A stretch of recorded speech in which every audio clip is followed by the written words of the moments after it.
Hi friends, मैं अभिषेक आपका फिर से अपने इस YouTube channel the mega classes में स्वागत करता हूं। आज हम आधुनिक भारत के इतिहास में शिक्षा के विकास के बारे में समझेंगे।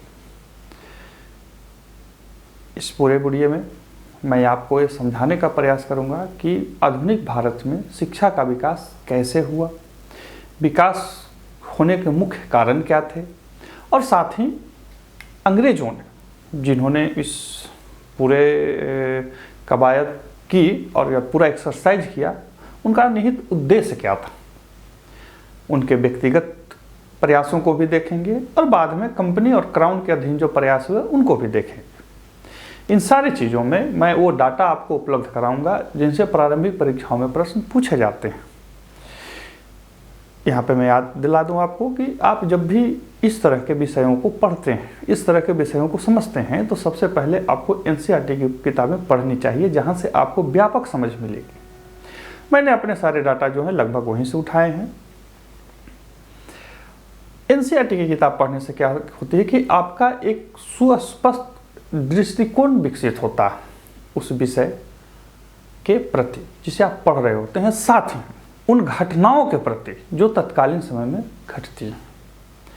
खैर, आप इसको पढ़ें, समझें।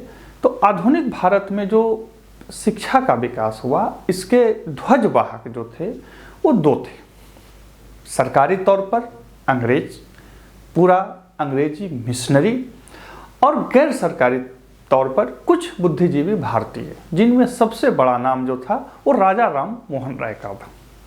राजा राम मोहन राय जो थे, उन्होंने इंग्लैंड की सरकार को और भारत के जो कर्ता धर्ता या उस समय के जो गवर्नर जनरल थे, उन्हें बार बार लेटर लिखा कि भाई आप हमारे यहाँ अपनी तरह की शिक्षा को लाइए, जैसा आप अपने यहाँ रखते हैं शिक्षा को, वही शिक्षा हमें दीजिए। राजा राम मोहन राय ने भारतीय शिक्षा पद्धति का पूर्ण रूप में विरोध किया और ये कहा कि आप हमको अंग्रेजों की तरह ही शिक्षित कीजिए और अंग्रेजी में ही शिक्षित कीजिए। उनका यह मानना था कि जो विषय मेरे यहाँ हैं वो तो हम 2000 साल से जान रहे हैं, उसको जानकर हम क्या करेंगे। हमें वो चीज़ जानकारी दीजिए जो आप जानते हैं और हम नहीं जानते हैं, यानी कि आधुनिक ज्ञान विज्ञान और अंग्रेजी साहित्य की जानकारी हमें प्रदान कीजिए। इसके साथ बाद में, मतलब राजा राम मोहन राय के बाद में बहुत सारे जो भारतीय बुद्धिजीवी हुए, उन्होंने इसकी ज़रूरत महसूस की और वो इसी दिशा में आगे बढ़े। आज तक हम जो आप आगे बढ़ रहे हैं उसी की एक क्या कह सकते हैं, विस्तृत लड़ी के रूप में आज आगे बढ़ रहे हैं। तो ये था भारतीय दृष्टिकोण। अब समझते हैं अंग्रेजी दृष्टिकोण की। अंग्रेज जो थे वो भारत में शासन करने आए थे, भारत को आर्थिक रूप से लूटने आए थे। उनका निहित उद्देश्य यही था। यहाँ पे आपको मैं समझा दूँ कि जब उपनिवेशवाद प्रारंभ हुआ, जब पुर्तगालियों ने, स्पेनिश ने, डचों ने पूरे दुनिया में साम्राज्य बनाने शुरू किए, तो उनका जो तत्कालीन समय में प्रारंभिक उद्देश्य होता था वो सोना चांदी इत्यादि का लूट और साथ ही ईसाई मत का प्रचार होता था। लेकिन बाद में जब अंग्रेज और फ्रांसीसी इसमें कूदे, मतलब साम्राज्य निर्माण में अंग्रेज और फ्रांसीसी आए, तो उनका प्राथमिक उद्देश्य व्यापार होता था, या यूँ कहिए कि लूट को नया रूप उन्होंने दिया, जिसे आज आप तरह तरह के नामों से जान सकते हैं, उसमें कोई मतलब नहीं है।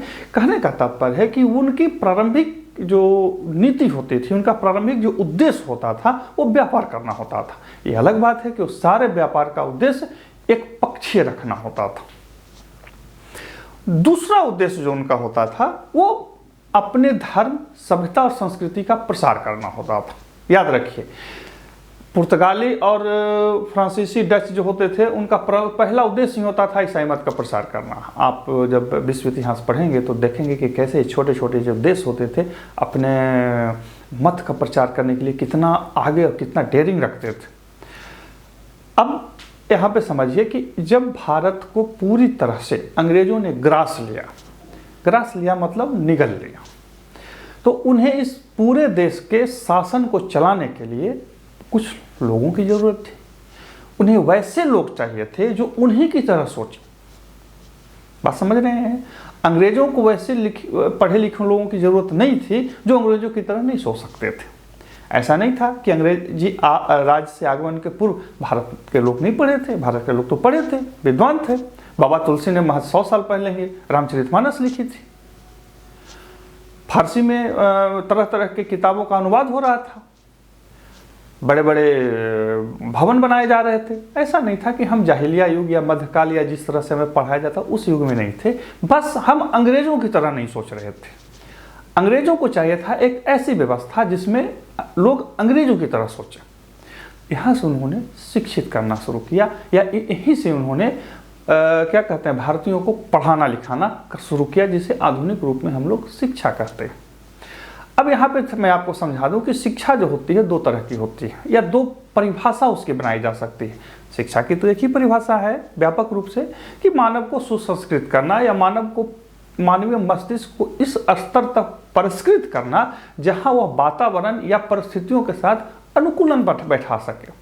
लेकिन अंग्रेजों ने शिक्षा का माध्यम इसका संकुचित परिभाषा में लिया, भारत में, पूरी दुनिया में नहीं, भारत में, कि उन्होंने शिक्षा को सिर्फ और सिर्फ स्कूलों से जोड़ दिया। आज हमारे यहाँ जो ग्रेजुएशन किए हुए हैं, जो पीजी किए हुए हैं, जो एमबीए किए हुए हैं, जो लाखों करोड़ों को पैकेज पर है, उन्हें हम शिक्षित मानते हैं। लेकिन जो व्यक्ति विभिन्न या क्या कह सकते हैं, विकट परिस्थितियों में भी अपनी ज़िंदगी को जीता है, राष्ट्र समाज देश की सेवा करता है, हम उसे शिक्षित उस स्तर से नहीं मानते हैं जिस स्तर से किसी बहुत ही ज़्यादा स्कूली शिक्षा में निपुण व्यक्ति को मानते हैं।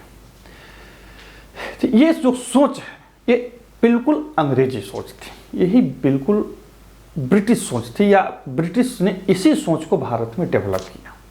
यदि आपके पास ग्रेजुएशन की डिग्री है, आपके पास कोई किसी संस्था के द्वारा प्रदान की गई डिग्री है, तो आप शिक्षित की श्रेणी में आएंगे। यदि आप नहीं हैं तो नहीं आते। आप अपना नाम वगैरह लिखना जानते हैं तो आप शिक्षित, भले ही आप कुछ भी हो, कैसे भी हो। लेकिन यदि आप अच्छे इंसान भी हैं, आपने प्रकृति के साथ, अपने परिस्थितियों के साथ समायोजन सीख लिया है, लेकिन आपके पास डिग्री नहीं है, तो आप अशिक्षित की श्रेणी में आ जाएंगे। ये सब जो विचारधारा थी, या ये सब तरह की जो सोच थी, ये अंग्रेजों ने हमें प्रदान की। तो ये था भारतीय और अंग्रेजी क्या कहते हैं सोच और के अंतर में, या भारतीयों और अंग्रेजियों के जो उद्देश्य थे वो अलग अलग शिक्षा के लिए थे, परंतु समान उद्देश्य था कि हमें शिक्षित किया जाए। अब जब अंग्रेज शिक्षित करने आए तो उन्होंने पहला उद्देश्य रखा कि भारतीयों को दो शिक्षा दिया जाए। पहला, ऐसी शिक्षा प्रदान किया जाए कि वह छोटे छोटे मुलाजिमों के रूप में अंग्रेजों की चाकरी कर सके। दूसरा, अंग्रेजी साहित्य और संस्कृति को भारत पर थोपा जाए। और इसके लिए उन्होंने बहुत खर्च करने की आवश्यकता नहीं समझी, बहुत दान देने की आवश्यकता नहीं समझी। उन्होंने सीधा सीधा क्या किया कि भारत के ऊपरी वर्ग को, या ऊपरी वर्ग के दिमाग को अंग्रेजियत से प्रभावित किया। अब उस ऊपरी वर्ग के देखा देखी हम भारतीय भी, निचले तबके के भारतीय भी वही काम करने लगे, और आज भी हमारे देश में वही कार्य होता है। खैर, ये सब बातें हैं, तरह तरह की बातें हैं, बहुत सारी बातें हैं। बात यदि करने बैठी जाए तो घंटों बात हो जाएगी, फिर भी क्या कहते हैं, समय खत्म नहीं होगा, या समय खत्म हो जाएगी, बातें खत्म नहीं होगी। आइए सबसे पहले देखते हैं अंग्रेजी भारत में, यानी कि ब्रिटिश काल में कुछ व्यक्तिगत प्रयास जो अंग्रेजों के द्वारा किए गए, और यहीं से परीक्षाओं में आपसे प्रश्न पूछता है। मैं आपको बता दूं कि पूरे अंग्रेजी राज में सारे सिस्टम जो अंग्रेजों को घूमते थे वो उनके आर्थिक नीतियों के अधीन घूमते थे। उनका प्रथम दौर में आर्थिक नीति थी 1813 तक में, वो सिर्फ और सिर्फ भारत की लूट थी। यहाँ तक उन्होंने कोई ध्यान नहीं दिया। जो भी ध्यान दी गई वो व्यक्तिगत प्रयास पर दी गई। कहाँ तक? 1813 तक। इसको ध्यान रखेंगे, परीक्षाओं में कभी कभी पूछता है। इसके साथ आप यह ध्यान रखेंगे कि ब्रिटिशर्स जो थे हमारे यहाँ शिक्षा देने का उनका मूल उद्देश्य ही था कि हम ऐसे लोगों को रखें, या ऐसे व्यक्तियों को तैयार करें जो हमारे लिए हमारी ही तरह कार्य करें और हमारे लिए हमारी ही तरह सोचे। उनको अलग सोचने वाले व्यक्ति की कोई ज़रूरत नहीं थी। याद रखिए कि आज जो पूरा व्यवस्था है उन्हीं का विकसित व्यवस्था। खैर, वो बहुत अलग बात हो जाती है। तो देखिए, सबसे पहले कंपनी के अधीन जो है, मतलब कंपनी के कर्मचारियों द्वारा कुछ विशेष प्रयास किए गए। किसके द्वारा? कंपनी के कर्मचारियों के द्वारा। यहाँ पे मैं आपको बता दूं कि मैं आपको बताऊंगा कि भारत आगमन से पूर्व या अंग्रेजों के भारत आगमन से पूर्व भारत में शिक्षा व्यवस्था कैसी थी और उसके बाद फिर कैसे बदली गई, जिसका मैंने आपको स्कूली शिक्षा का रूप बताया कि अब हमारे यहाँ स्थिति यह है कि जिसने स्कूल नहीं गया या जो स्कूल जिसके पास स्कूली डिग्री नहीं है वो शिक्षित की श्रेणी में नहीं आएगी। आपको भी लग रहा होगा कि भाई आप कैसे कह सकते हैं, सही बात है, जिसको नाम लिखने नहीं आता है, जिसको पढ़ने नहीं आता है वो शिक्षित नहीं। देखिए, शिक्षा का मैंने पहले भी बताया कि व्यापक परिभाषा होती है, खैर उससे ज़रूरत नहीं है, ज़रूरत यहाँ पे है। आपको ये मैं बता दूँ कि कंपनी के कर्मचारियों द्वारा विशेष प्रयास, यहीं से प्रश्न पूछा जाएगा। सबसे पहले एक व्यक्ति थे चार्ल्स ग्रांट। चार्ल्स ग्रांट जो थे, उन्होंने 1771 में कंपनी से सिफारिश किया कि भाई एक काम कीजिए, भारतीयों को अंग्रेजी माध्यम में शिक्षा दिया जाए। प्लासी और बक्सर के युद्ध में यहाँ राज जम चुका था, पूरा बंगाल महाप्रांत उनके कदमों में था, तब उनको ऐसे लोग चाहिए थे जो यहाँ के काम कर सके। तो चार्ल्स ग्रांट ने कहा कि देखिए एक काम कीजिए, कुछ लोगों को अंग्रेजी में ही शिक्षित कीजिए ताकि हम इंग्लैंड से उतने लोगों को न ला सकें, यहाँ छोटे छोटे मुलाजिमों को रख सकें। इंग्लैंड लंदन में बैठे हुए उनके आका जो थे उसको नकार गए, बोले कि अरे ये सब फालतू काम है, अभी हम काहे के लिए सब करने जाए, हमारा काम ये सब नहीं है, एक काम करो तुम चुपचाप तुम लोग वहाँ बैठ के लूटो, राज्य बढ़ाओ, साम्राज्य बढ़ाओ, बस इतना ही करो। तो ये मामला चला गया। तो आपसे जब पूछे कि सर चार्ल्स ग्रांट ने अंग्रेजी में शिक्षा सिफारिश कब की, तो 1771 में। 1781 में वारेन हेस्टिंग्स ने मुस्लिम कानून और संबंधित विषयों का अध्ययन करने हेतु कलकत्ता मदरसा की स्थापना की। तो कलकत्ता मदरसा की स्थापना कब हुई? 1781 में। किसने किया?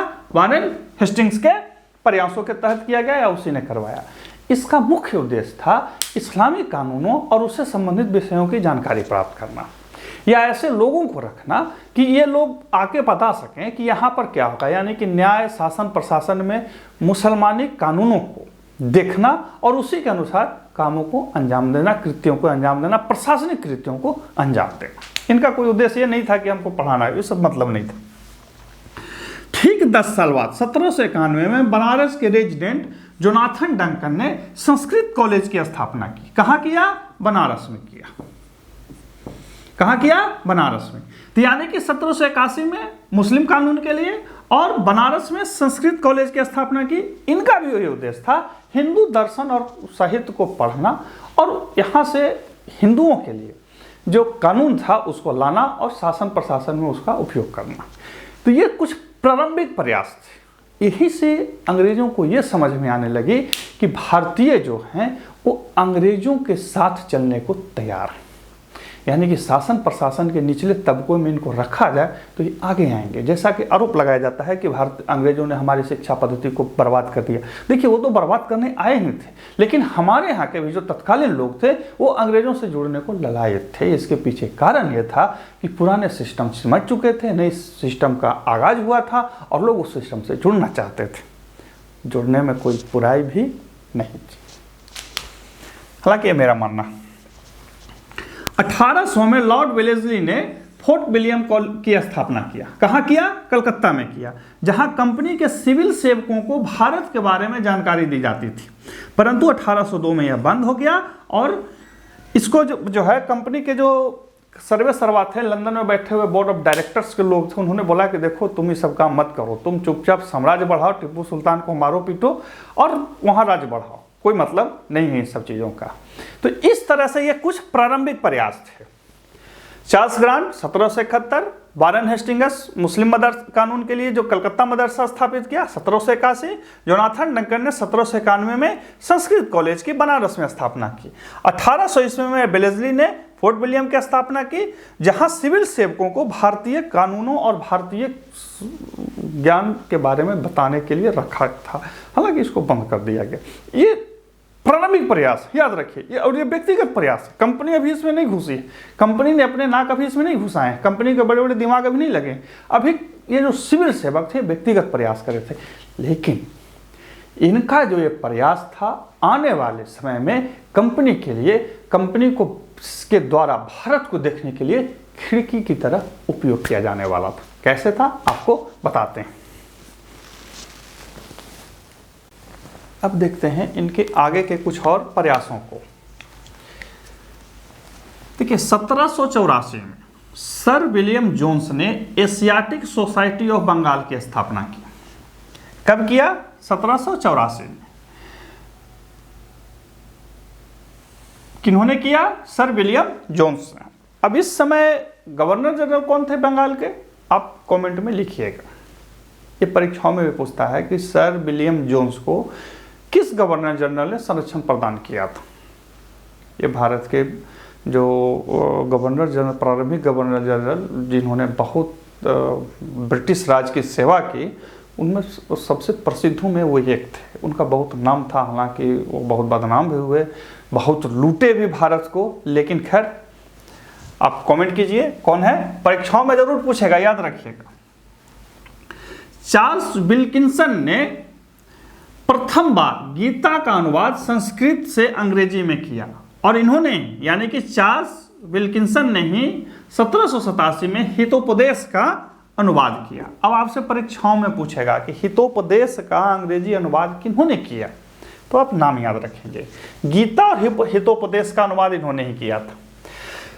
1789 में विलियम जोन्स ने, जिन्होंने एशियाटिक सोसाइटी ऑफ बंगाल की स्थापना की थी, उन्होंने अभिज्ञान शकुंतलम एवं गीत गोविंद का अनुवाद किया, और इन्होंने संस्कृत से अंग्रेजी में किया था। ये पूरा को आप नोट कर लें, ध्यान रखेंगे। इसके अलावा मनुस्मृति का अंग्रेजी अनुवाद फाइनली विलियम जोन्स ने ही एक कोड ऑफ जेंटू लॉज के नाम से किया था। एक कोड ऑफ जेंटू लॉज के नाम से मनुस्मृति। यहाँ पे आपको कंफर्म कर दे कि प्रारंभ में मनुस्मृति के नाम से कोई इन्होंने नहीं किया। प्रारंभ में इन्होंने क्या किया कि जितने भी हिंदू व्यवस्थित कानून थे उसको उन्होंने पंडितों से पूछ करके एक क्या कहते हैं संहिता का रूप दे दिया, और एक काम किया 1776 में।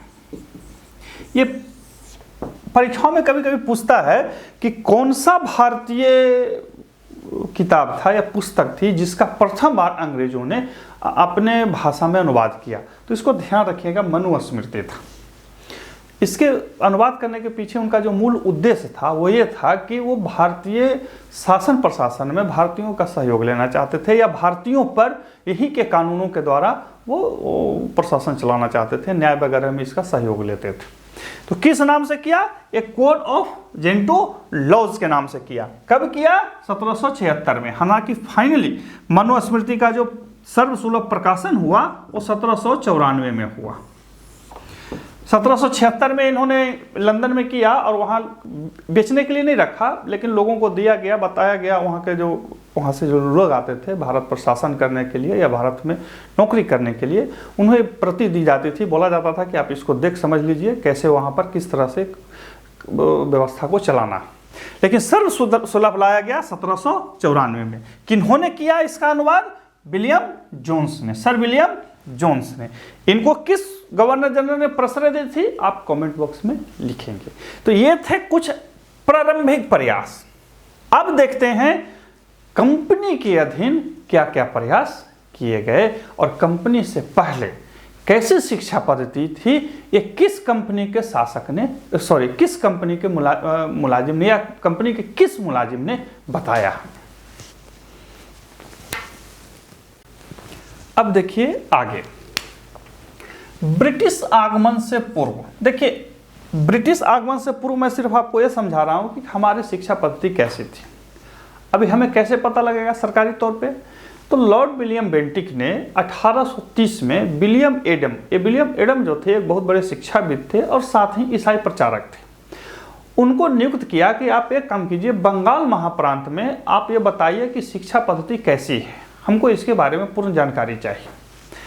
तो 1830 में लॉर्ड विलियम बेंटिक ने विलियम एडम को बंगाल महाप्रांत के शिक्षा पर रिपोर्ट देने को कहा। यहाँ पे बंगाल महाप्रांत कहने का तात्पर्य तत्कालीन पूरा बंगाल, यानी कि आज का पूर्वी और पश्चिमी बंगाल, बिहार और उड़ीसा, इसको संयुक्त रूप से बंगाल महाप्रांत बोला जाता था।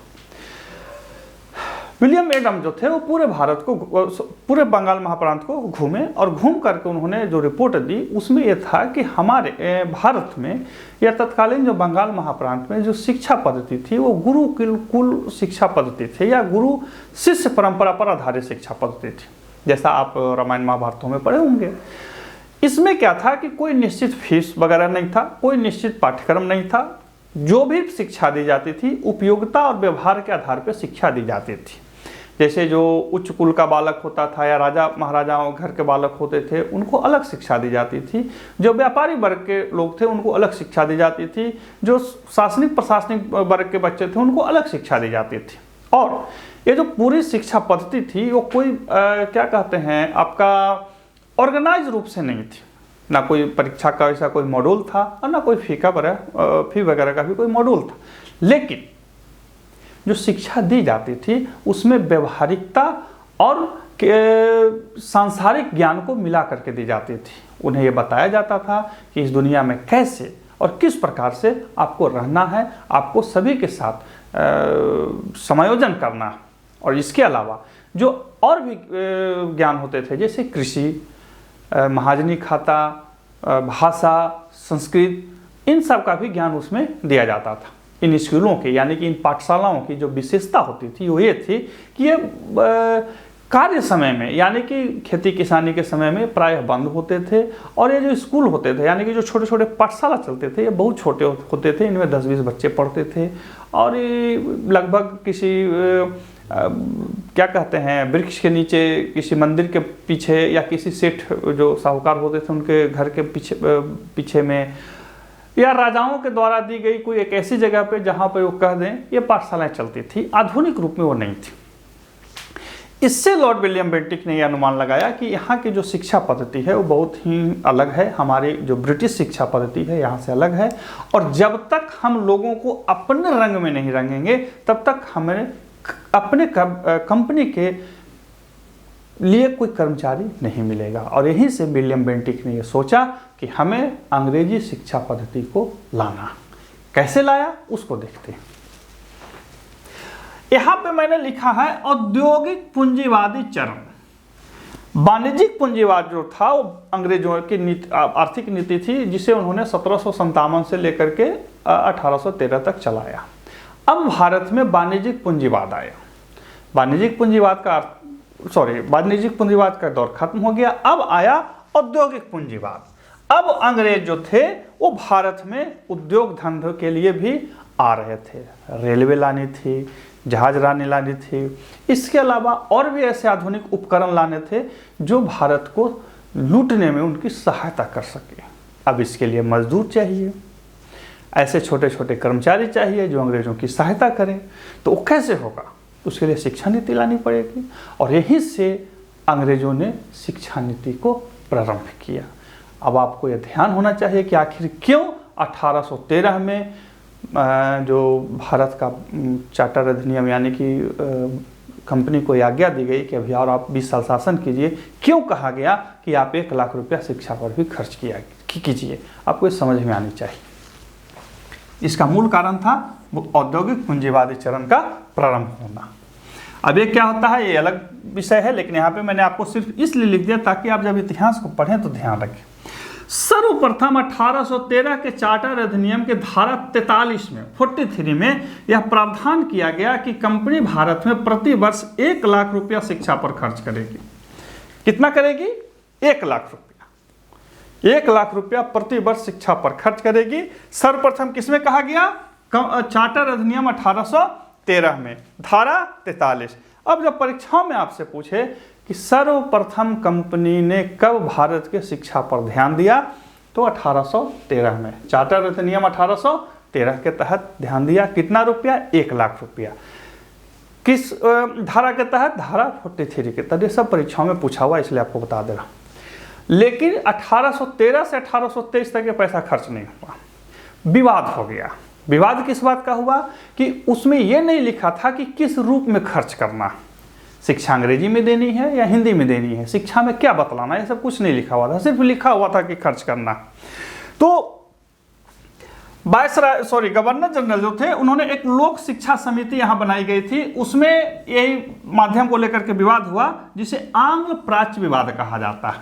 जब आप इसको ध्यान में आए, कोई बोले, कोई पूछे कि आंग्ल प्राच्य विवाद क्या था, तो आप इसको ध्यान रखेंगे कि ये क्या था। ठीक है, समझ रहे हैं बात को? तो आंग्ल प्राच्य विवाद यही था। इस आंग्ल प्राच्यवाद का पटाक्षेप कब हुआ? 15 फरवरी 1835 को मैकाले ने अपना प्रसिद्ध स्मरण पत्र जारी किया। 15 फरवरी 1835 को गवर्नर जनरल के कार्यकारिणी में लॉर्ड मैकाले ने अपना प्रसिद्ध क्या कहते हैं स्मरण पत्र रखा और बोला कि देखिए, भारतीयों को एक व्यवहारिक शिक्षा देने की ज़रूरत है। इन्हें संस्कृत और उर्दू फारसी पढ़ाने का कोई मतलब नहीं है। इन्हें एक ऐसी व्यवहारिक शिक्षा दी जाए जिससे कंपनी को लाभ हो और भारतीयों को भी लाभ हो, और ये तभी हो सकती है जब उन्हें शिक्षा अंग्रेजी में दी जाए। पहले लॉर्ड विलियम बेंटिक ने पता लगा लिया, अब यहाँ से ये पलट रहे हैं और औद्योगिक पूंजीवाद चरण आ चुका है। इस सब को ध्यान कर रख के देखेंगे कि आखिर क्यों इन्होंने किया। यहाँ पे मैं बता दूं कि वाणिज्यिक पूंजीवाद के चरण में अंग्रेज जो थे वो भारतीयों को कुप्पा की तरफ फुला रहे थे। अरे आपका तो ऐसा ऐसा ग्रंथ है कि कुछ कहना नहीं, अरे आप तो ऐसा इसलिए कर रहे थे कि ताकि भारतीयों को लूटने में उन्हें कोई परेशानी ना हो, भारतीय पढ़ के खुश हो कि आह क्या बात। ऐसा कुछ नहीं था कि वो कोई बहुत भला करने आ रहे थे। उनका मूल मकसद ये था कि जो भारत में सर्वश्रेष्ठ ज्ञान है उससे अंग्रेज लाभान्वित हो सकें और भारतीयों को हम फुला के खुश रखें और लूट सकें। जब औद्योगिक पूंजीवाद चरण आया, मामला पलट गया। अब यहाँ भारत में ही ऐसे लोगों की जरूरत थी जो अंग्रेजी पढ़ लिख सकें और अंग्रेजों की तरह बतिया सकें, और साथ ही अंग्रेज और सर्वसाधारण के बीच में बिचौलिए की तरह रह सके। इन सब को संयुक्त रूप से लाया गया, रखा गया, और इसके लिए क्या हुआ? 15 फरवरी 1835 को मैकाले ने अपना प्रसिद्ध स्मरण पत्र गवर्नर जनरल के, जो लॉर्ड विलियम बेंटिक थे उस समय गवर्नर जनरल, उनके कार्यकारिणी में प्रस्तुत किया। और governor general Lord William Bentinck Macaulay के इस अनुशंसा से कि भारत में शिक्षा का माध्यम अंग्रेजी होना चाहिए सहमत हुआ, और मार्च 1835 में उसने शिक्षा पर एक क्या कह सकते हैं सरकारी मुहर लगा दी और कहा कि ठीक है, अब भारत में शिक्षा अंग्रेजी माध्यम से ही दी जाएगी।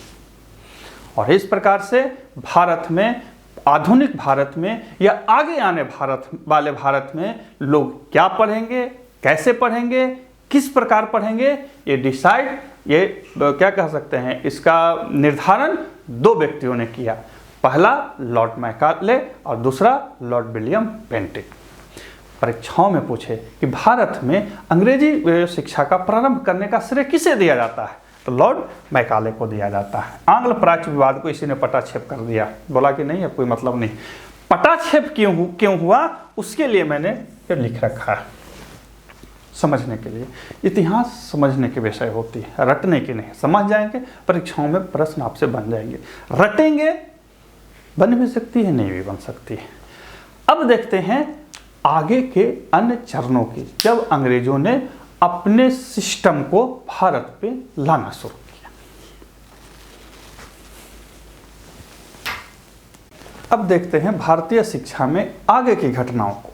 यहाँ पे आप ध्यान रखिए कि जब भारत में मैकाले का स्मरण पत्र लॉर्ड विलियम बेंटिक के द्वारा लागू कर दिया गया और भारत में एक अधोगामी सिद्धांत के तहत शिक्षा दी जाने लगी, तो अंग्रेजों को इसका अच्छा खासा लाभ प्राप्त हुआ। लेकिन अब ब्रिटिशर्स की, यानी कि अंग्रेजों की जो आर्थिक नीतियाँ थी वो बदलने वाली थी। यहाँ पे मैं आपको बार बार दिला दूं कि जब भी आप अंग्रेजों की किसी भी नीति को पढ़ते हैं, समझते हैं, तो उनके जो आर्थिक नीतियाँ होती थी उसको समझना बहुत ज़रूरी है। यदि आप आर्थिक नीतियों को नहीं समझते हैं या नहीं जानते हैं तो उनके उस बदलाव को महसूस कर पाना थोड़ा सा कठिन होता है। अब ये आर्थिक नीतियाँ क्या थी वो मैंने आपको बीच बीच में बताते चलता हूँ। यहाँ पे अब देखिए कि भारत में अब वित्तीय पूंजीवाद आने वाला था। 1858 के बाद भारत में वित्तीय पूंजीवाद आने थी, अर्थात बड़े बड़े उद्योगों को अब जो तत्कालीन समय में थे उन्हें भारत में लाना था। जब भारत में वो उद्योग आएंगे, भारतीयों को अब नए तरह से चूसा जाएगा, तो नए तरह के लोग चाहिए, नए तरह के सिस्टम चाहिए, नए तरह की व्यवस्था चाहिए। पुराने वाले तो किसी काम के रहेंगे नहीं। पूंजीवाद का एक सबसे बड़ी समस्या यही होती है कि वही उसी चीज़ को रखेगा जिसकी उसकी ज़रूरत है, जिसकी ज़रूरत नहीं है वो खत्म। आज भी हमारे यहाँ देखिए कोई व्यक्ति बहुत पढ़ा लिखा है और कुछ वैसे कार्य करके जीवन यापन करता है जो आपके नज़रिए में लगे कि अरे पढ़ा लिखा आदमी कैसे कर सकता है, तो हम लोग उसे बहुत हेय दृष्टि से देखते हैं। ये कहीं ना कहीं उसी अंग्रेजी सोच का परिणाम है जो अंग्रेजों ने हम पर थोप दिया था। खैर आइए, तो सबसे पहले आप देखिए कि जो पूछता परीक्षाओं में, इसको ध्यान भी रखेंगे कि जेम्स थॉमसन जो थे वो पश्चिमोत्तर भारत के रेजिडेंट थे और उन्होंने एक प्रयास किया। इनका कार्यकाल था 1843 से 53 और इन्होंने स्थानीय भाषा में शिक्षा के लिए व्यापक योजना बनाया। अभी तक क्या था कि स्थानीय भाषा को हटा दिया गया, अब अंग्रेजी भाषा को लाया गया, लेकिन इन्होंने कहा कि नहीं देखिए ऐसा है कि हमें, वो तत्कालीन पश्चिमोत्तर प्रांत में उन्होंने लोक निर्माण विभाग की स्थापना की थी।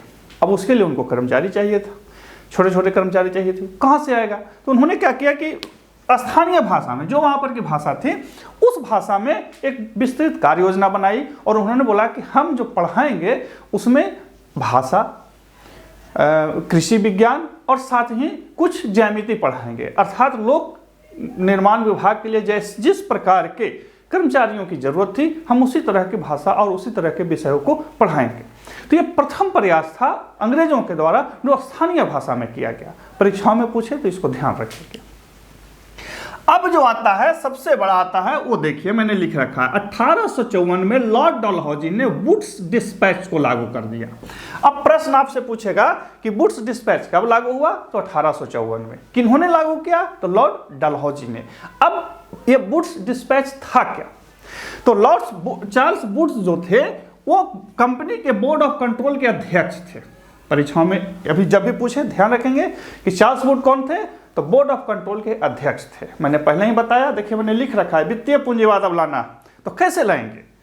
अब सारे जनता को इंग्लैंड से उठा करके तो भारत नहीं लाया जा सकता, छोटे छोटे मुंशीगिरी करने के लिए, बरहलगिरी करने के लिए तो नहीं लाया जा सकता। यहीं के लोग चाहिए जिन्हें कालांतर में सिविल सेवा के अंदर आना था। हालांकि जो उच्च पद थे उन्होंने अंग्रेजों के लिए सुरक्षित रख रखे थे, और जो निम्न और गंदे पद थे वो उन्होंने भारतीयों को सौंप दिया था। इधर भारतीयों को भी लग रहा था कि चलो भाई जो मिला, भागता हुआ बंदर के कुछ भी मिला जो सही। इसमें मुख्य बातें थी, अर्थात वुड्स डिस्पैच में क्या क्या थी, इसको ध्यान रखेंगे। जो पीसीएस का एग्जाम होता है, खास करके बीपीएससी जेपीएससी में यही आजकल पूछता है। इसको मैं ये नहीं कह रहा हूँ कि यही पूछेगा, मैंने इसी तरह से पूछा जाता है। आप वन लाइनर पढ़ें लेकिन उस पूरी घटनाओं को समझ करके रखें। इसमें क्या था कि जन सामान्य की शिक्षा सरकार की जिम्मेवारी होगी। अर्थात अब वुड्स डिस्पैच के अधीन अंग्रेजों ने मान लिया कि इस पूरे भारत के जो जन सामान्य लोग हैं उनको शिक्षित करना हमारी जिम्मेवारी होगी। अर्थात इसका दूसरा कारण यह हुआ, जो राजनीतिक और व्यवहारिक था, कि जो हमसे शिक्षा प्राप्त नहीं करेगा वो अशिक्षित होगा। अर्थात जिसके पास स्कूली सर्टिफिकेट नहीं होगी वो अशिक्षित होगा। इसका हिडन क्या कहते हैं बात थी। तो जन सामान्य की शिक्षा की जिम्मेवारी किस डिस्पैच के तहत आया, तो 1854 में वुड्स डिस्पैच के तहत। इसने अधोगामी सिद्धांत का विरोध किया, यानी कि मैकाले का जो अधोगामी सिद्धांत था उसका इसने उन्मूलन कर दिया, विरोध किया। बोला कि नहीं, ऐसा नहीं हो सकता, ये ठीक नहीं है, जन सामान्य को शिक्षा दी जानी चाहिए। तो अब आपसे प्रश्न पूछेगा कि किस एक्ट के तहत या किसके तहत मैकाले के वुड्स डिस्पैच को हटाया गया या रोका गया या प्रतिबंधित किया गया, तो ध्यान रखेंगे वुड्स डिस्पैच के तहत इसने 3 चीज किए। पहला, प्राथमिक शिक्षा क्षेत्रीय भाषा में, माध्यमिक शिक्षा एंग्लो वर्नाकुलर यानी कि अर्ध अंग्रेजी में, और उच्च शिक्षा का माध्यम अंग्रेजी बनाया। जब आपसे पूछे कि वुड्स डिस्पैच में प्राथमिक शिक्षा किस भाषा में थी, तो क्षेत्रीय भाषा में, माध्यमिक शिक्षा एंग्लो वर्नाकुलर यानी कि अर्ध अंग्रेजी में, और उच्च शिक्षा का माध्यम अंग्रेजी को बनाया गया। एक बात बताता हूं कि जब हम लोग पढ़ते थे ना, तो बिहार सरकार के स्कूलों में पढ़ते थे, तो 6ठी क्लास में जाकर के प्रथम बार अंग्रेजी का बुक देखे थे। सोचिए, मैं नहीं कह रहा हूं कि क्या सही क्या गलत है, मतलब हम लोग देखे थे। ये तब की बात है जब भारत को आज़ादी हुए लगभग 50 साल हो चुके थे, 40 साल हो चुके थे, तब की ये बात है। पहले क्या स्थिति थी, तो कमो बेश इसी मॉडल पर भारत सरकार ने बहुतों दिन तक, आज़ादी के बाद तक इसी मॉडल को अपनाए रखा। ठीक है, इसने सर्वप्रथम बताया कि शिक्षा धर्मनिरपेक्ष होगी। कैसा हो, शिक्षा धर्मनिरपेक्ष होगी, अर्थात धर्म के आधार पर शिक्षा नहीं दी जाएगी, धर्म के आधार पर, जाति के आधार पर सत्ता भेदभाव नहीं करेगी, और इसी के बाद भारत में हर प्रकार के लोग हर वर्ग के लोग पढ़ने को आगे आए और भारत ने फिर करवटें ली। हजारों सालों से जो वर्ग वंचित था, जो पढ़ नहीं पाता था, जो पढ़ नहीं सकते थे, जिन्हें पढ़ने से वंचित कर दिया गया, अंग्रेजी सरकार ने कहा कि नहीं, सब पढ़ेंगे। हालांकि इसमें बहुत क्या कहते हैं स्ट्रगल हुई, बहुत ज़्यादा लोगों को परेशानियां हुई, लेकिन खैर सरकार ने सूक्ष्मता से ही सही इस चीज़ को मान लिया। इन्हीं आधार पर कुछ लोग कहते हैं कि अंग्रेजी शासन जो था वो भारतीयों के लिए वरदान था। सभी राज्यों को शिक्षा विभाग की स्थापना का निर्देश दिया गया। अब आपसे पूछेगा कि किस के तहत या कब सभी राज्यों को, जो भी तत्कालीन ब्रिटिश भारत के राज्य थे, उनको शिक्षा विभाग की स्थापना का निर्देश दिया गया। तो वुड्स डिस्पैच में कहा गया कि देखिए, आप जो है अपने अपने राज्य में एक शिक्षा विभाग की स्थापना कीजिए, और यहीं से भारत में आधुनिक विश्वविद्यालय बनने शुरू हुए। प्रश्न कि किस एक्ट या डिस्पैच के बाद या किस आदेश के बाद भारत में विश्वविद्यालय की स्थापना प्रारंभ हुई? तो वुड्स डिस्पैच के तहत। अब कैसे हुई सो देखिए। सबसे पहले बंगाल में कलकत्ता विश्वविद्यालय बैठा, बाद में बॉम्बे एवं मद्रास में भी विश्वविद्यालय बने। मैंने इसको सीक्वेंस, मतलब क्या कहते हैं, इसको मैंने क्रम में लिख रखा है। कभी कभी पर एक बार याद है कि हम 2008-9 में कहीं गए थे, तो उसमें लिखा हुआ था कि निम्न में से किस विश्वविद्यालय की स्थापना सबसे पहले हुई थी, तो हमने उसी क्रम में लिखा। इसका जनवरी में हुआ था, इसका जुलाई में हुआ था, और इसका शायद सितंबर 1857 में हुआ था। यानी कि जनवरी 1857 में कलकत्ता यानी कि बंगाल प्रेसिडेंसी में विश्वविद्यालय की स्थापना हुई, जुलाई 1857 में बॉम्बे में हुआ, अभी मुंबई जिसको बोलते हैं, और तीसरा यानी कि सितंबर में मद्रास में हुआ। और हमने इसी क्रम में लिख रखा है, तो आपको इसको ध्यान रखना चाहिए। ध्यान रखिएगा, कहीं ऐसा ना हो कि परीक्षा में प्रश्न पूछ दे और आप गड़बड़ा जाए। गड़बड़ाना नहीं है, सीधा सीधा मैंने लिख रखा है। एक चीज जो परीक्षाओं में बार बार पूछा जाता है वो है कि वुड्स डिस्पैच सिर्फ उच्च शिक्षा से संबंधित था। पूछता है कि निम्न में से कौन सा शिक्षा संबंधित अधिनियम, कानून या व्यवस्था सिर्फ और सिर्फ उच्च शिक्षा से था, निम्न मतलब प्राथमिक शिक्षा से था, माध्यमिक शिक्षा से था। तो इसको ध्यान रखना है। वुड्स डिस्पैच सिर्फ और सिर्फ उच्च शिक्षा से संबंधित था। किस शिक्षा से संबंधित था? उच्च शिक्षा से संबंधित था। और इन्होंने जो कायाकल्प किया भारतीय शिक्षा व्यवस्था का, आगामी 50 साल तक भारतीय शिक्षा व्यवस्था लगभग वुड्स डिस्पैच के आधार पर ही चलते रहे। बात समझ गए? अब इसको ध्यान रखिएगा कि वुड्स डिस्पैच को भारतीय शिक्षा का मैग्ना कार्टा बोला जाता है। परीक्षाओं में जब पूछ ले कि भारतीय शिक्षा का मैग्ना कार्टा किसे कहा जाता है, तो वुड्स डिस्पैच को। मैंने सारे तथ्य जो हैं वही लिखे हैं जो आपसे परीक्षाओं में पूछता है। मैंने वित्तीय पूंजीवाद वाला जो बात है सिर्फ इसलिए आपको रखा कि आपको ध्यान देना चाहिए कि औपनिवेशिक सरकारें वही पढ़ाती हैं जिसकी उन्हें जरूरत है। जिसकी उन्हें जरूरत नहीं है वो नहीं पढ़ाएंगे। वो भारत में शोध नहीं करवा रहे थे। आज भी हमारा देश शोध करने में सबसे पीछे, इसका कारण नहीं। दूसरा बात कि इन्होंने शिक्षा को, जो हिडन मामला था, शिक्षा को इन्होंने फुटबॉल बना दिया। इन्होंने ये तो कहा कि जन सामान्य की शिक्षा की जिम्मेवारी सरकार की होगी, लेकिन कौन सरकार की होगी इन्होंने नहीं कहा। केंद्र सरकार की होगी कि राज्य सरकार की, ये नहीं कहा। शिक्षा फुटबॉल बना केंद्र और राज्य के बीच में। ये मेंस वालों के लिए है, उनको समझना पड़ेगा कि शिक्षा जो है उसके बाद फुटबॉल बना, और आज तक शिक्षा फुटबॉल ही बना हुआ। ठीक है, तो ये था वुड्स डिस्पैच, जिससे सारे प्रश्न पूछे जाते हैं और इसमें सबसे प्रमुख तथ्य हैं। अब देखते हैं इनके आगे के कुछ एक्ट को जिनसे परीक्षाओं में प्रश्न आपसे बहुधा पूछे जाते हैं। अब देखते हैं अन्य उन सब बातों को जिनसे परीक्षाओं में प्रश्न पूछे जाते हैं, और एक सीक्वेंस में, मतलब क्रम में हमने इसको रख रखा है। जब वुड्स डिस्पैच आया, बना, उस पर शिक्षा व्यवस्था लागू हो गई, तो उसकी रिपोर्ट को देखने के लिए, यानी कि उसकी प्रगति को देखने के लिए एक आयोग बना, जिसको 82 में बनाया गया हंटर आयोग बना। हंटर आयोग जो बना था वो वुड्स डिस्पैच के बाद शिक्षा के प्रगति का मूल्यांकन करने के लिए बना था।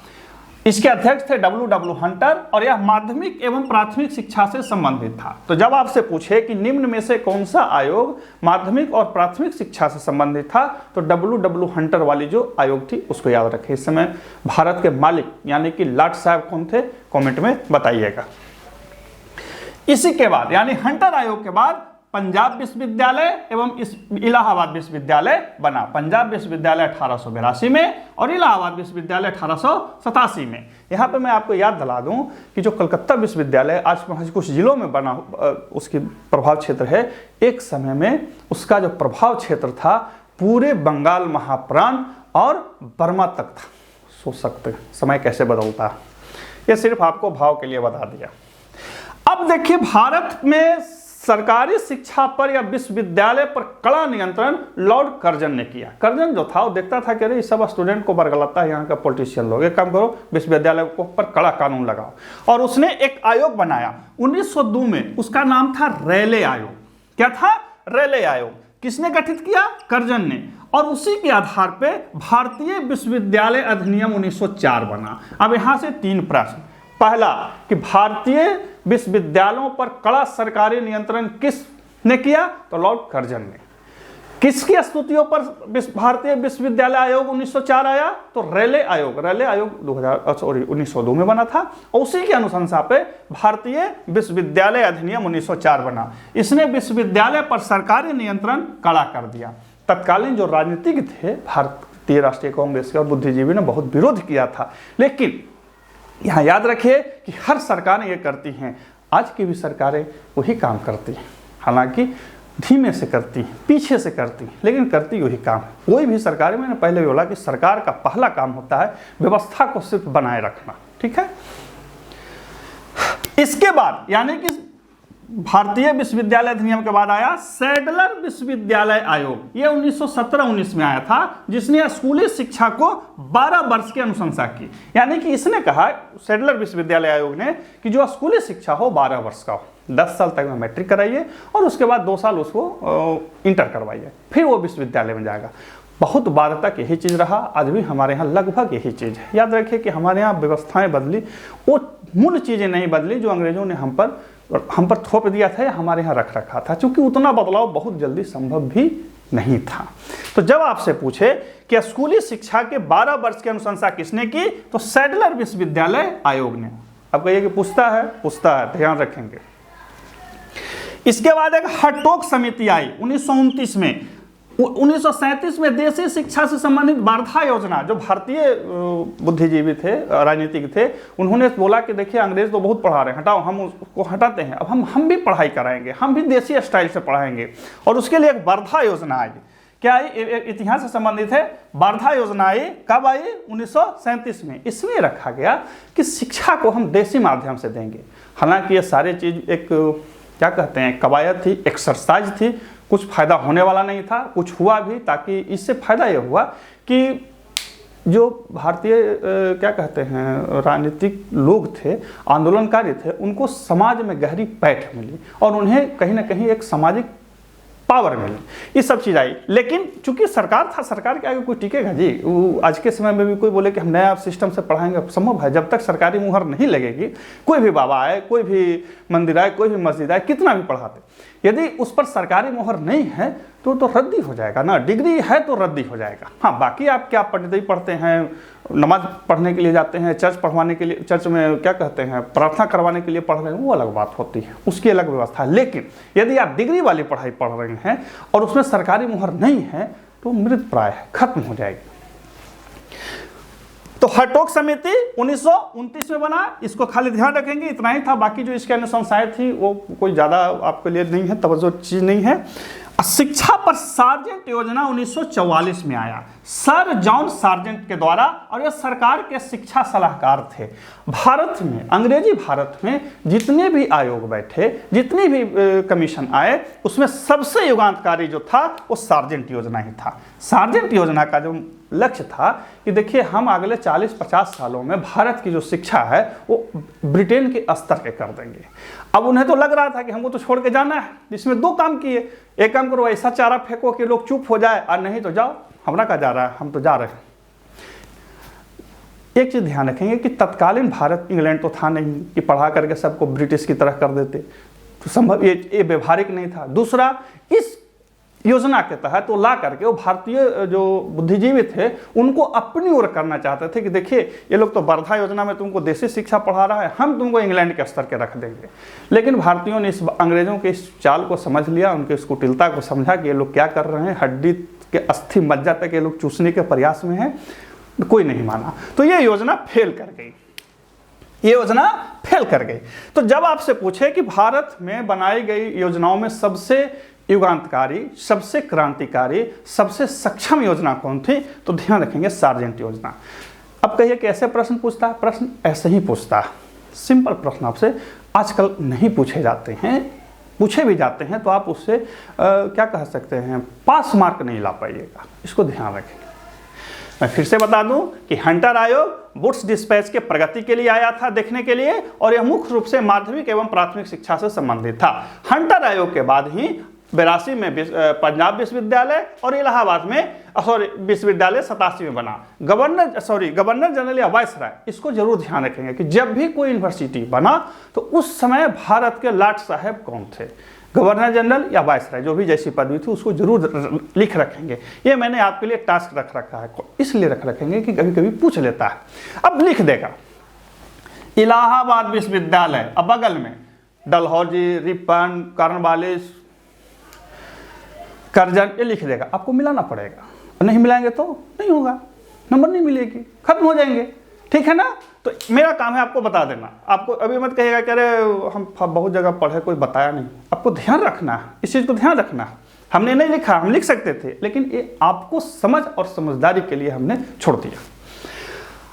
रेलवे आयोग, करजन रेलवे आयोग और विश्वविद्यालय अधिनियम, भारतीय विश्वविद्यालय अधिनियम, ये तीनों को ध्यान रखेंगे। ये तीनों एक दूसरे के पूरक हैं। पूछा जाता है कि भारतीय शिक्षा पर कड़ा सरकारी नियंत्रण किसने किया, तो लॉर्ड कर्जन ने। कर्जन जो था ना, वो भारतीय राजनीतिज्ञों के लिए बहुत निर्मम था, लेकिन भारतीय जो बाकी व्यवस्था थी उसके लिए बहुत सॉफ्ट आदमी था। उसी ने सबसे पहले सरकारी संरक्षण करवाया, पुरातत्वों का संरक्षण कराया। भारत में आप जितने भी पुरातत्व स्थल देखते हैं, शिक्षा देखते हैं, शिक्षित जगहों को देखते हैं, उसने उसको संरक्षित करवाया। हालांकि वह एक पूर्ण रूपेण औपनिवेशिक व्यक्ति था। वो सीधा और सीधा लूट खसोट में, आधुनिक लूट खसोट, वित्तीय पूंजीवाद वाला लूट खसोट में भरोसा रखता था। लेकिन उसके दुर्गुणों के साथ साथ उसमें कुछ सद्गुण भी थे, और उन्हीं के सद्गुणों के आधार पे हम आज भारत में जितने भी पुरातात्विक स्थल देखते हैं संरक्षित रूपों में, उसमें उसका बहुत बड़ा योगदान था, और उसने इस चीज़ को प्रारंभ करवाया था।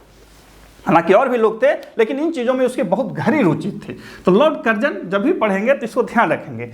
रेलवे आयोग के अनुशंसा पर यह सब काम किया था। 3 चीज। अब है सैडलर विश्वविद्यालय आयोग, जो 1917-1919 में बना, और इसने स्कूली शिक्षा को 12 वर्ष करने की अनुशंसा की। ये पूछता है कि 12 वर्ष स्कूली शिक्षा को करने की अनुशंसा किसने की, तो ध्यान रखना है सैडलर विश्वविद्यालय आयोग। देखिए, एक तो कहिएगा अरे श्रीमान ये तो विश्वविद्यालय आयोग है, अब 12 स्कूली शिक्षा करवा रहे हैं। देखिए, ये इसकी जो स्थापना हुई थी तत्कालीन कलकत्ता विश्वविद्यालय के बीमारियों को देखने के लिए बना था। बंगाल उस समय क्रांतिकारियों का गढ़ था, सारे क्रांतिकारी वही स्कूल से, विद्यालय से निकल रहे थे। तो इसकी स्थापना मुख्य रूप से हुआ था कलकत्ता विश्वविद्यालय के लिए। कभी कभी पूछ देगा तो इसको ध्यान रखिएगा। सैडलर विश्वविद्यालय आयोग की स्थापना कलकत्ता विश्वविद्यालय के बीमारियों को, यानी कि वहाँ की पठन पाठन व्यवस्था और प्रशासनिक व्यवस्था को देखने के लिए बना था। लेकिन सरकार को लगा कि इसकी अनुशंसा बहुत सही है, और उसने कालांतर में पूरे भारत में इसकी अनुशंसा को लागू कर दिया।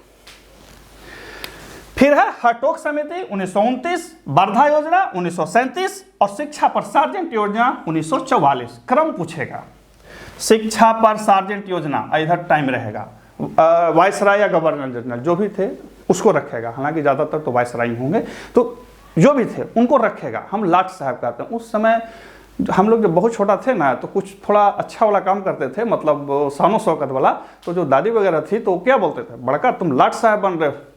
उस समय समझ नहीं आता था कि भाई लाट साहब क्या होते हैं। बाद में जब पढ़ा तो समझ में आया कि लाट साहब का मतलब भारत पे अंग्रेजी हुकूमत का सबसे बड़ा आत्मा, उसकी शान, उसकी शौकत, उसकी इज्जत, उसकी प्रतिष्ठा जो थी तत्कालीन अमेरिकी राष्ट्रपतियों से लगभग 25 गुना ज़्यादा होती थी। यह लाट साहब का सनक था। एक और चीज़ बता दूं कि भारतीय अंग्रेजी व्यवस्था में, यानी कि भारतीय प्रशासनिक व्यवस्था जो अंग्रेजों के काल में थी, लाट साहब का सबसे छोटा प्रतिनिधि हल्के का दरोगा होता था। आज हम लोग जिसे बहुत तरह तरह के नामों से जानते हैं, कहीं इंस्पेक्टर बोलते हैं, कहीं सब इंस्पेक्टर बोलते हैं, कहीं SHO बोला जाता है। सीधा सा बात है, हल्के का जो दरोगा होता था, लगभग 25-30 वर्ग मील इलाके का मालिक होता था, वो लाट साहब का या अंग्रेजी शासन व्यवस्था का सबसे छोटा शानदार प्रतिनिधि होता था। आप कमेंट में जरूर बताइए कि इस दरोगा वाले पदवी का आविष्कार किस गवर्नर जनरल ने किया था। ठीक है, तो ये था भारतीय शिक्षा पर अंग्रेजी शिक्षा के विकास जो हुआ था भारत में, उस पर एक छोटा सा वीडियो। ये सारे वीडियो हमने NCERT के डाटा से उठाए हैं और मैं फिर से अनुशंसा करूंगा कि NCERT की किताब को पढ़ें और साथ ही नोट्स बना कर रखें। नोट्स में मैंने क्या रखा, जो भी आयोग कमीशन बैठे थे वो उसका नाम, उसका वर्ष और बगल में जो वायसराय भारत के थे उनका जरूर रखेंगे। ये 3 रखेंगे, एक भी प्रश्न छूटने वाला नहीं। मैंने ये वीडियो आप 40-50 मिनट का देख रहे हैं, 50 मिनट में बोलने में लगा, आपको पढ़ने में महज 10 मिनट लगेगा। हो सकता है नोट्स बनाने में आपको 1 घंटा लगे, लेकिन जब एक बार बन जाएगी, एक बार चीज़ें ग्राफ में आ जाएंगी, सीधी हो जाएगी, कहीं कोई दिक्कत नहीं है। फिर मिलते हैं अगले वीडियो में, तब तक के लिए नमस्कार।